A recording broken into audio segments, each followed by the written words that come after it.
പിന്നീട് 1947 വരെ ഹിംസാത്മകവും അഹിംസാത്മകവുമായ രക്തരൂക്ഷിതവും രക്തരഹിതവുമായിട്ടുള്ള പലതരത്തിലുള്ള സമരങ്ങളും സംഘടനകളും ഇന്ത്യ രാജ്യത്ത് അരങ്ങേറി 2 നൂറ്റാണ്ടുകാലം, ഏകദേശം 200 വർഷക്കാലം. അതിൽ ഏറെയും ജീവൻ സമർപ്പിച്ചതാരാണ്? അതിലേറെയും ജീവൻ സമർപ്പിച്ചത് ഇന്ത്യയിലെ മുസ്ലിമീങ്ങളാണ്. സമുദായം എന്ന നിലയിൽ ചരിത്രം പരിശോധിക്കുകയാണെങ്കിൽ ഇന്ത്യയിലെ മുസ്ലിമീങ്ങളാണ് ഇന്ത്യയുടെ സ്വാതന്ത്ര്യത്തിന് വേണ്ടി അടർക്കളത്തിൽ ഇറങ്ങി പടപൊരുത്തിയത്. നമുക്കറിയാം, ഷാ വലിയുല്ലാഹി ദഹ്ലവി എന്ന് പറയുന്ന മഹാനായ ഹദീദ് പണ്ഡിതനുമുണ്ട്. ഇന്ത്യ രാജ്യത്തെ ലോക പ്രശസ്തനായ ഹദീദ് പണ്ഡിതനാണ് ഷാ വലിയുല്ലാഹി ദഹ്ലവി. ആ ഷാ വലിയുല്ലാഹി ദഹ്ലവി ഫത്വ പുറപ്പെടുവിക്കുകയാണ്. ബ്രിട്ടീഷുകാർക്കെതിരെ പോരാടേണ്ടത് ഇന്ത്യൻ ജനതയുടെ ധാർമ്മികമായ നിർബന്ധ ബാധ്യതയാണ് എന്ന് പറഞ്ഞുകൊണ്ട്, ഫർള് ഐനാണെന്ന് പറഞ്ഞുകൊണ്ടാണ് അദ്ദേഹം ഫത്വ പുറപ്പെടുവിക്കുന്നത്.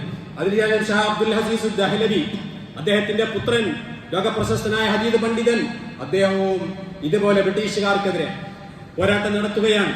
പിന്നീട് അവിടെ നിന്നുകൊണ്ട് പണ്ഡിതന്മാരുടെ നിര തന്നെ നമുക്ക് കാണാൻ കഴിയുന്നതാണ്. മൗലാന ഷാ ഇസ്മായിൽ ഷഹീദ്, മൗലാന അബ്ദുൽ ഹയ്യ്, മൗലാന സയ്യിദ് അഹമ്മദ് ഷഹീദ്, മൗലാന മുഹമ്മദ് അലി, മൗലാന മുഹമ്മദ് ഖാസിം നാനൂത്തവി, ദയ്യൂബന്ദ് മദ്രസ ഈ വിരീതം പഠിച്ച ഖാസിം ഈ ബിരുദം നൽകിയ ദയ്യൂബന്ദിലെ അറബി കോളേജ്, ലോകപ്രശസ്തമായ ദയ്യൂബന്ദ് ദാറുൽ ഉലൂമിലെ അഥവാ യുപിയിലെ ആ സ്ഥാപനം മുഹമ്മദ് ഖാസിം നാനൂത്തവി, ഖാസിം അൽ ഖാസിം എന്ന് വിളിക്കുന്നത് ഇദ്ദേഹത്തിന്റെ പേരുമായി ചേർത്തിട്ടാണ്.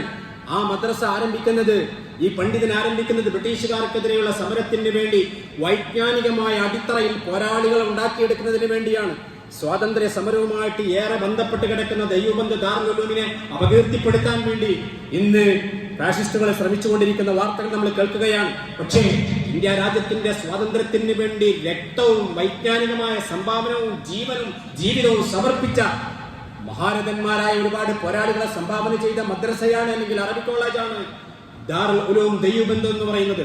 അതിന്റെ സ്ഥാപകൻ മുഹമ്മദ് ഖാസിം നാനൂത്തവി വൈജ്ഞാനികമായ മുന്നേറ്റവും മാത്രമല്ല നടത്തിയത്, ഫത്വ കൊടുക്കുക മാത്രമല്ല ചെയ്തത്, ആയുധമെടുത്ത് രാജ്യത്തിന്റെ സ്വാതന്ത്ര്യത്തിന് വേണ്ടി ബ്രിട്ടീഷുകാർക്കെതിരെ പോരാടിയ മഹൽ വ്യക്തിത്വമാണ് മുഹമ്മദ് ഖാസിം നാനൂത്തവി.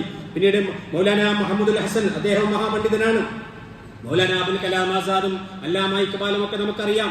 ഇതുപോലെ എണ്ണിപ്പറയാൻ പറ്റുന്ന നിരവധി തലയെടുപ്പുള്ള ലോകപ്രശസ്തരായ ഇന്ത്യ രാജ്യത്തെ സ്വാതന്ത്ര്യ സമര സേനാനികളായ പണ്ഡിത മഹത്തുക്കൾ, ആയിരക്കണക്കിന് പണ്ഡിതന്മാരാണ് സ്വാതന്ത്ര്യ സമര കാലഘട്ടത്തിൽ ഇന്ത്യ രാജ്യത്തിന് വേണ്ടി ജീവൻ നൽകിയത് എന്ന് നമ്മൾ മനസ്സിലാക്കണം.